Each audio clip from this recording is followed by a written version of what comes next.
Today we're going to talk about 5 things that you should consider when choosing your retirement destination. So let's get right into it.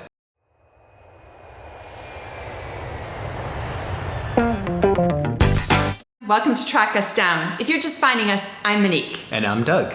Our channel is all about downshifting to an early retirement, living a healthy lifestyle, and enjoying all the freedom that comes with it. After over 25 years of working hard and raising our family, we retired from our careers, we sold everything, and we began our second half of life. We make our base here on the beautiful island of Madeira. If you like content about moving abroad, retirement in general, all things second half of life, please hit that like button and subscribe to our channel. We really appreciate it. And it really helps our little channel grow and reach others who are looking for a better second half of life. As you know, we chose Madeira Island for our retirement destination, and so much goes into choosing a retirement destination. It might not even be a destination, it might be exactly where you are. We wanted to talk today about what our criteria was for our retirement destination, and hopefully maybe that'll give you some insight as you put together your list for what's important to you in your second half of life. You're right, it's a very personal choice. There's lots of options available, whether you're just staying in your own community and doing kind of a snowbird type thing and going somewhere warm for the winter, or if you're looking for something a bit more long-term and sustainable like we did by moving here to Madeira. But there's no hard and fast answer to that. It's personal choice. It's what you want. We certainly looked at a bunch of different places to come to the conclusion that Madeira was the place that we wanted to start our second half of life here in retirement. Our first consideration was a big one. It's coming from Doug's career for sure, but just because it's hard to live if you don't feel safe. So safety was a huge consideration for us. One of the things that I was really looking for when we were talking about what we wanted for our second half of life, as a woman, I wanted a place where I felt like I could go out on my own in the evening, walk around, and never have that sort of feeling in the pit of your stomach that you felt scared. And Madeira Island for us checked that box. But there are other locations in the world for sure where you can feel that safety factor. So safety as a woman going out was one of the things that I was looking for. And as a former police officer, it's just casual observations looking around. How many police do you see on the street? What are they busy doing? Here in Madeira, it seems like they're having coffee and they're smiling and they're chatting with people, maybe a bit of traffic duty.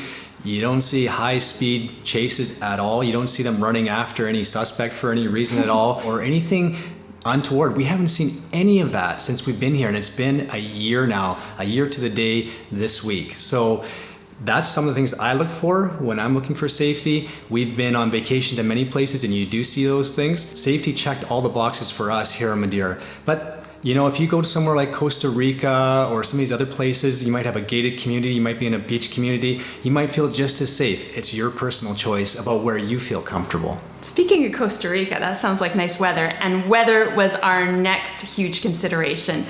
As you know, we come from Canada, and I was just thinking this morning that it would be fun to show a clip of us walking Leo before we left Canada. I remember we pulled out our iPhone and it was so cold that the iPhone wouldn't work. The battery drained. The battery drained. It was cold. Weather is a main consideration.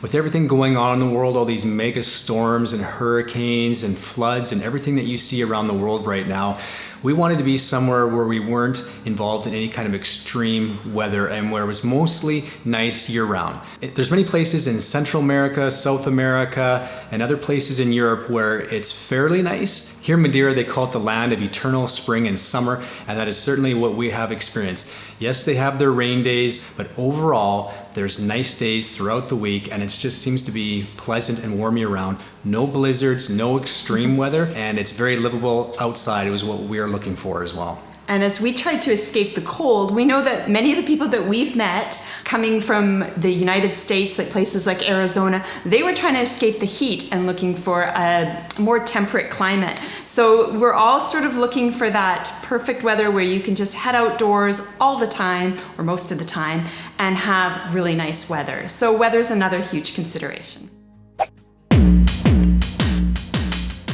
Fun fact, Madeira Island has been awarded by World Travel Awards the best island destination for 7 years in a row since 2015. Voting continues for this year and will be announced November 11th. Fun fact. right? Today we're talking about all things retirement destinations, what might be right for you. For us, it was Madeira. And for others, it was Madeira as well. If you'd like to see more Madeira content and how beautiful this island is, check out our friends, Alan and Leslie at It'll Be Fun. They have a wonderful channel going as well. It'll be fun. Another big consideration for us was government, from stability of government to intrusiveness of government to the politics of what the government is doing each day. We see on the news, there's a lot of politics going on in the world right now. Some people move away to escape politics. We've certainly seen that. But also when it comes to stability of government, you can move many places that are very inexpensive to live. They might be inexpensive to invest. You might consider it a great day-to-day way of living. But we look at what's the sustainable form of government? Is there a chance from month to month or year to year that there could be a coup? Could there be sudden changes in policies that affect expats living abroad? These are all things that we consider when looking at all the different countries. They might be stable right now, but things could go really unstable in a week, 2 weeks, or a month's notice. So politics and stability of government and just government overall was something that we seriously looked at when we chose where we wanted to live in our second half of life abroad. So thinking about that, it involves really taking a close look. If something's catching your eye, a country's catching your eye, or a destination, to do your research for stability of government. Because sometimes you can think one thing and then you start looking into it a little more and you think, that's not what I thought, or that's not what I'm hearing when I'm just listening to the news in general. Do your research and be sure that the government where you're deciding to retire is stable. Of course, another big consideration, especially for those of us at retirement age, whether it's 50, 60, 65, 70, of course, is healthcare. We all age and things can happen as you age with regard to your health. So healthcare is important. In the US, citizens pay huge premiums and deductibles for healthcare. In Canada, it might be huge wait lines for healthcare. We were looking for somewhere where healthcare was very affordable, clean, efficient, and just accessible and modern for every day-to-day life. And we certainly found that here in Portugal. We've done a video before on healthcare for expats in 2022 and beyond in Portugal, and we just can't say enough about their healthcare system. It's a dual system, both universal and private. We dropped our private healthcare because the public healthcare is just so good. It's very accessible. The wait times are short and the network is huge. So whether you choose to go with private here or public, you won't be disappointed. But of course, that's just all a matter of personal choice. And I'm sure in other countries other than Portugal, there's other countries that have excellent healthcare. Again, it all comes down to research. And our last point was a big one, and it was cost of living. So as you approach middle age, the second half of life, retirement, cost of living becomes an important factor. Whether you have pensions like we do, or you're pulling money from your investments and looking at it that way, you need to know how much money you have and how much money you can spend. And we would always advise, be frugal, be minimal. Why would you spend more money if you don't have to? When we look at all these factors, including cost of living, it's not so much a list where the first one has to be met to go to the second one, the third one. It's more of a circle where they all have sort of equal parts in making that decision.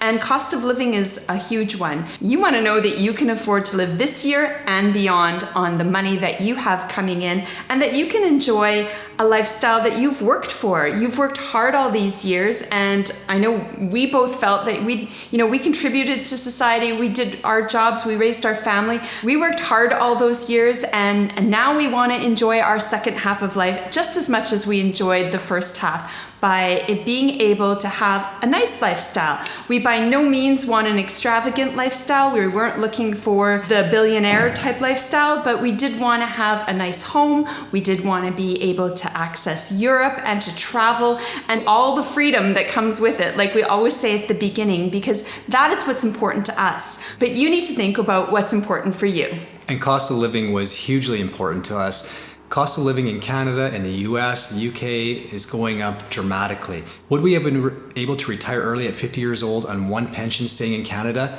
Not living the lifestyle that we were, that's for sure. And certainly even if we had, it might not have been as an enjoyable lifestyle as we're living here in the beautiful outdoors of Madeira. So cost of living was key. So that's definitely something worth considering as well when you do your research and pulling it all together, is the cost of living, whether that's where you are now versus where you might retire out abroad into the world. We're living on one pension here in Portugal right now. We have investments, we have an emergency fund, and right now with those in the state of the market, we're learning as much as we can to continue our financial literacy, and we're playing the long game for generational wealth. We're hoping that we never have to tap into that for ourselves. So those are our 5 big considerations that we had in choosing our retirement destination. There are, of course, many other considerations that you might have beyond those 5. Things such as retirement incentives that countries may offer, the cleanliness of a country, whether you enjoy nature, what kind of nature you like, accessibility, and active lifestyle opportunities. Those are some other considerations that you may have. So just to summarize, we looked at things like stability of government, cost of living, healthcare, safety, weather, and when we put it all together, even on that short list, and like Monique said, there's many other factors to consider, Madeira stood out above all for us. It might be different for you. Your research might have led you somewhere else. You might have followed your heart to somewhere that you've gone many times before, and that's okay. There is no perfect place for everybody. This is where we like to start our second half of life. You might want to stay at home where you are and travel from there. That's okay. The main thing is that you take advantage of your health and your mobility in your second half of life and just do something fun and meaningful. Exactly. And also take the time to think about it and make sure that that's the right decision for you, whether it's moving abroad or staying where you are. It's the second half of life. It's time to sort of do a recap and a regroup to make sure that you're thinking of what's best for you going forward. We'd like to thank you so much for taking some time out of your busy day and joining us here on Track Us Down as you continue your journey towards a better second half of life in your retirement, wherever that may be. If you'd like to learn more about Madeira and why Madeira might be right for you in retirement or as a vacation, please check out our video on Why Choose Madeira, which is full of all kinds of great information about why Madeira might be right for you in your retirement. And as always, please check back in and track us down.